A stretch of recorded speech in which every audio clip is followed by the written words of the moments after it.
pwede kami magpalit ngayon. Kaya nga po, dapat naman, ano yung owner nyo kasi din man brand new yung cellphone nyo eh. Okay lang kung brand new sana yan eh, second hand po yan eh.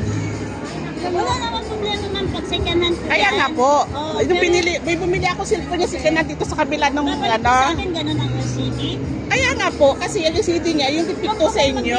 Kasi yung binigay namin sa kanya wala. Ay kaya nga po, nagulat kami, bakit nung i-charge niya yung cellphone ng mga LCD niya?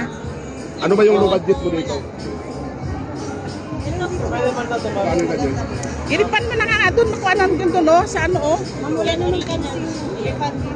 Eh, pwede naman iripan eh, ano, bawas yung LCD niya. Iripan mo na kuha na ng ano doon, oh, sayang yung pira mo sa ano dyan. Iyan mo na, tagalin mo na yan, oh. 2.5 lang din ito, bigay ko sa'yo kuya. Bayaran mo lang yung LCD. Maghanap na lang doon sa kabila, oh. Tagalin mo yung, ano mo dyan, SIM sa FB. Daming ano dito. Dito pitata kasi 3,000. Huwag na. Nung cellphone niya, binili ko si Kanan dito sa kabila. Maganda nga unit nga doon eh. Makano lang yun. Dapat doon tayo kupit. Eh, wala nga siyang kasama. Nung madali nga yan eh.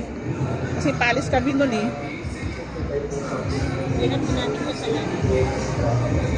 Dapat kasi, concern ano yun. Kasi si Kanan cellphone niya eh. Wala namang problema ma'am. Pwede kami mag-ipa. Kasi pwede nyo naman ano yung tao sa hokus-pokus eh. Ibabalik mo sa akin. May damage yung LCD. Ay, di naman namin binaklas yung CD. Automatic lang nagangat yan. Oh. Hindi po natin alam pa kasi kayo po gumagamit po nito. Kaya nga po. Eh, di na kayo maniwala kasi simple. Ganyan ang cellphone niya eh.